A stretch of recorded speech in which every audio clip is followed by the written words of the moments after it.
Hello guys, welcome back to my YouTube channel.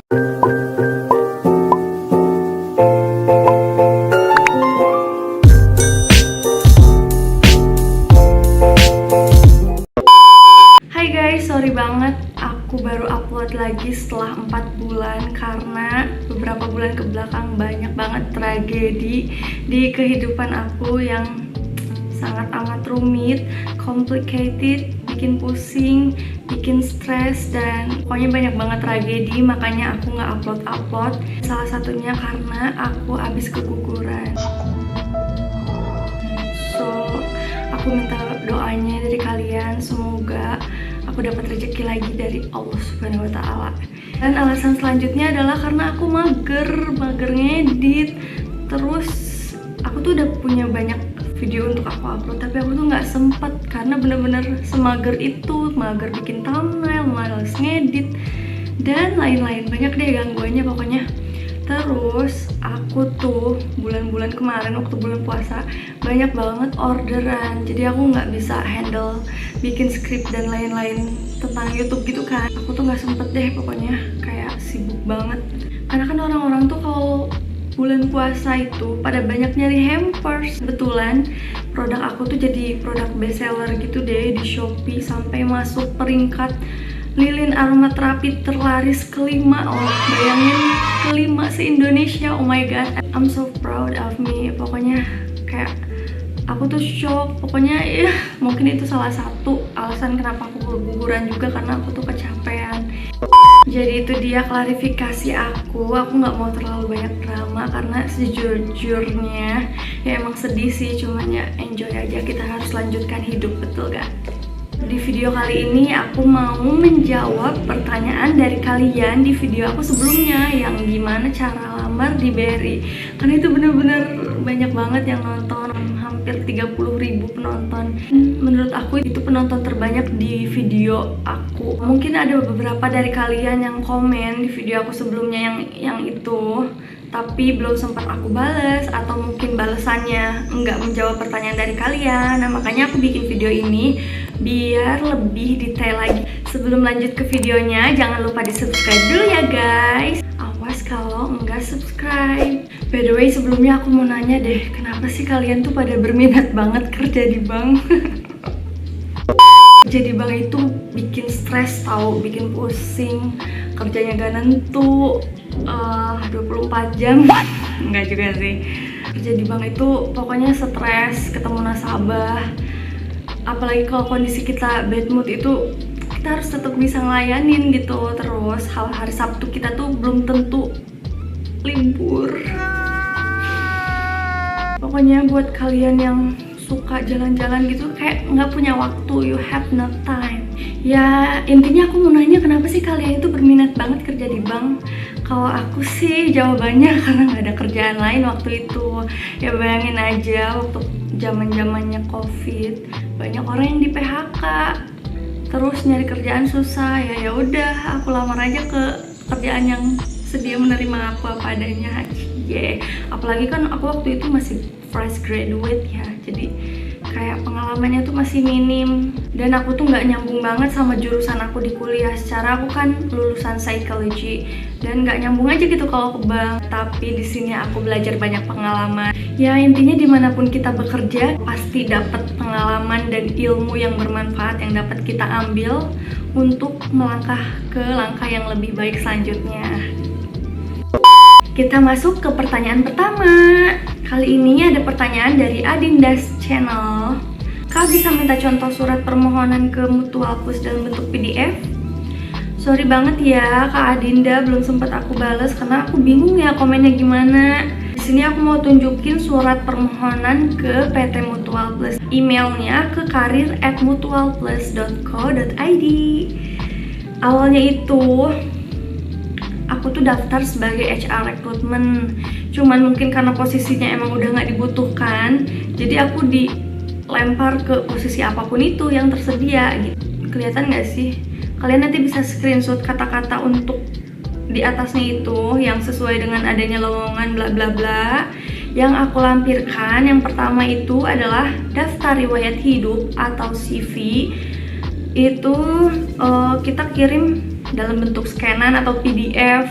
Yang kedua adalah pas foto yang terbaru. Nah, yang ketiga itu fotokopi ijazah terakhir. Yang keempat, fotokopi transkrip nilai. Yang kelima, fotokopi KTP. Next, yang kedua ada pertanyaan dari Rahmi 1706. Kak, kalau sudah 2 minggu belum dihubungi lagi setelah MCU, apakah artinya tidak lolos? Menurut aku sih kalau masih 2 minggu itu ada beberapa kemungkinan. Di sini kamu kan posisinya sudah tes MCU. Menurut aku kalau misalkan kamu udah tes MCU itu kemungkinan lolosnya itu udah 80%, karena itu tinggal nunggu penentuan aja. Karena tes MCU itu udah bener-bener tes tahap akhir, jadi kalian mungkin tinggal nunggu penempatan aja. Aku itu rentan waktu dari MCU sampai aku penempatan itu 1,5 bulan loh. Ini kan kamu baru 2 minggu, jadi apa salahnya kamu nunggu dulu, mungkin sambil apply ke pekerjaan lain buat persiapan kemungkinan terburuknya. Kayak gitu. Biasanya kita tuh nunggu apa sih kalau lama banget nunggunya nggak dikabar-kabarin. Nah, biasanya itu nunggu posisi kita tuh kosong. Contohnya mau jadi CS. Nah, CS sebelumnya itu mungkin masih nunggu tanggal hari resign dia, atau tanggal hari dia mau pindah divisi, atau tanggal hari dia mau pindah unit, mungkin seperti itu. Jadi bener-bener nunggu posisi yang kita itu kosong gitu, baru nanti kita masuk, baru nanti kita penempatan. Itu untuk kemungkinan pertamanya ya. Untuk kemungkinan kedua sih, kamu harus bersiap-siap untuk kemungkinan terburuk. Mungkin kamu gagal di tes MCU kayak gitu kok. Tapi kalau menurut aku, daripada kita bertanya-tanya sendiri nggak tahu jawabannya, coba deh kamu hubungin pihak outsourcingnya. Next, pertanyaan dari media bebas. Kak, aku udah interview tahap awal, biasanya pengumumannya berapa lama? Jujur Li, untuk ini aku nggak bisa jawab karena nggak semuanya sama waktunya. Kalau aku tuh waktu itu rentan waktunya cuma seminggu. Jadi pas interview tahap awal itu langsung aku dihubungin minggu depannya untuk interview di Kanwil. Itu juga tergantung ketersediaan posisinya juga sih. Ada temen aku yang coba untuk daftar, dia berbulan-bulan gak dipanggil. Bener-bener gak nentu deh pokoknya. Kalian coba-coba aja, mungkin aku waktu itu lagi beruntung dan lagi cepat juga prosesnya. Padahal waktu itu lagi musim COVID loh, banyak orang yang di PHK. Next, pertanyaan dari Kiki.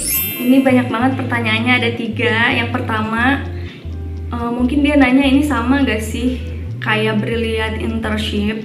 Yang kedua, apakah harus up video pengenalan diri. Yang ketiga, kalau Brilliant Internship program itu nanti kerjanya di bagian apa? Oke, aku jawab satu-satu ya. Nah, aku ini salah satunya namanya Brilliant Internship. Jadi untuk periode sekarang itu di BRI ada namanya program Brilliant Internship.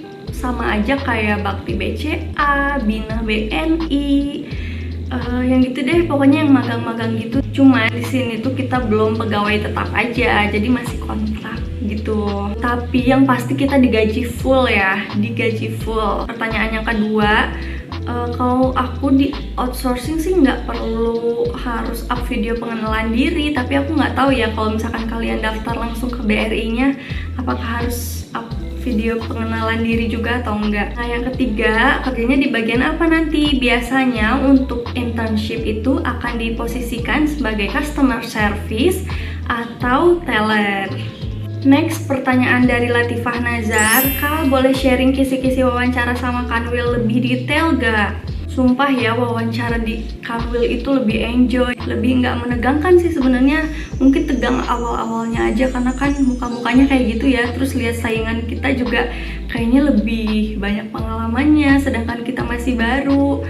Tapi begitu kita diwawancara itu bener-bener enjoy banget sih, jadi diri sendiri banget. Salah satunya nanti itu kita akan disuruh ke depan untuk memperkenalkan diri sendiri, tapi kita harus lepas heels, jadi kelihatan kita tuh tingginya itu memenuhi syarat atau enggak. Setelah itu kamu bakalan ditanya, dan pertanyaannya itu kayak apa tujuan kamu bekerja di bank, terus apa kemampuan yang kamu miliki, apa pengalaman pekerjaan kamu, apa yang kamu ketahui tentang Bank BRI, apa yang kamu ketahui tentang produk BRI, kurang lebih kayak gitu sih.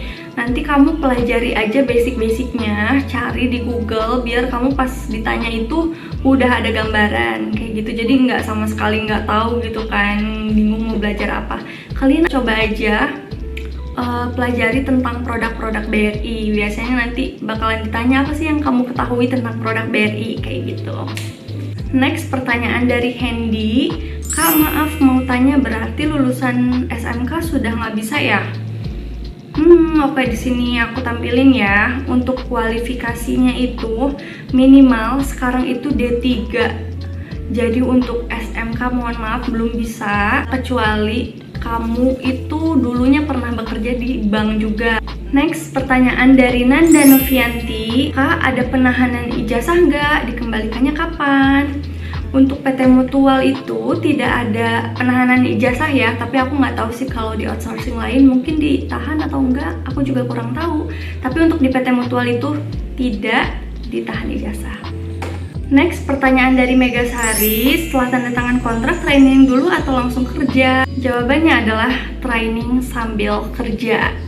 Gimana sih? Jadi nanti itu nggak ada training khusus karyawan baru ya, jadi kita bener-bener langsung kerja dan akan di training sama senior-senior kita. Dan diusahakan kalian tuh jangan on ya, karena di sana tuh senior-senior itu pada galak. What? Bercanda guys. Di sana tuh seniornya baik-baik banget, welcome banget, bestie banget deh pokoknya. Kalian tuh jangan lupa bawa catatan dan tulis apa tahap-tahapnya dan apa yang udah diajarkan sama seniornya, biar kalau misalkan kalian lupa itu nggak nanya-nanya terus sama seniornya, jadi kalian bisa buka catatan kayak gitu. Dan setelah 1 minggu kita benar-benar langsung duek buat melayani nasabah. Jadi harus dicoba nih setelah 1 minggu udah di training sama senior. Tapi itu trainingnya benar-benar sambil kerja loh, sambil kita ngeliatin cara senior kita menangani nasabah. Setelah 1 minggu kalian bakalan langsung dihadapkan dengan nasabah. Mungkin awalnya bakalan terbata-bata sih ngomongnya, tapi lama-kelamaan nanti juga bakalan lancar dengan sendirinya kok. Malah kayak ya udah, let it flow aja. Next, pertanyaan dari Nazril Hidayat. Mbak, itu kontraknya berapa lama ya? Oke, kontraknya itu 1 tahun perpanjang, 1 tahun perpanjang kayak gitu, maksimal sampai 5 tahun. Kebetulan aku cuma 1 tahun aja, habis itu aku resign. Yay, resign. I'm happy now. Next, pertanyaan dari Muhammad Rohid. Katanya kalau kerja di bank nggak boleh nikah sampai kontrak habis ya? Kata siapa?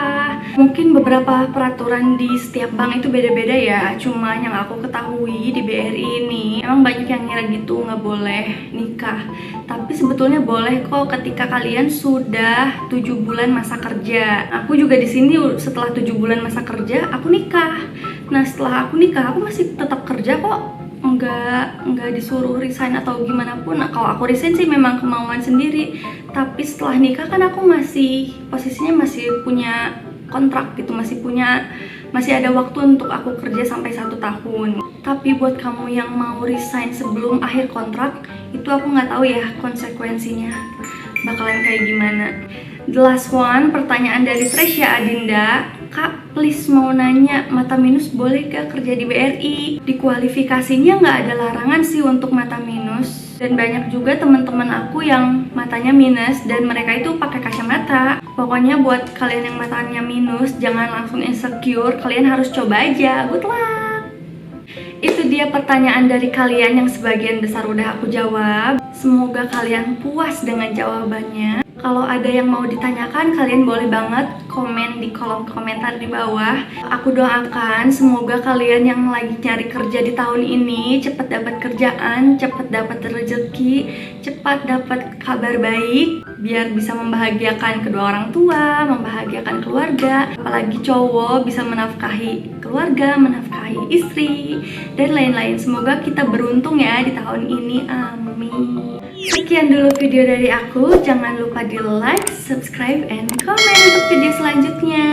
Pokoknya kalian wajib banget subscribe karena aku bakalan share apa ya, siapa tahu kan ada konten aku bermanfaat buat kehidupan kalian, karena sebaik-baiknya manusia adalah manusia yang bermanfaat.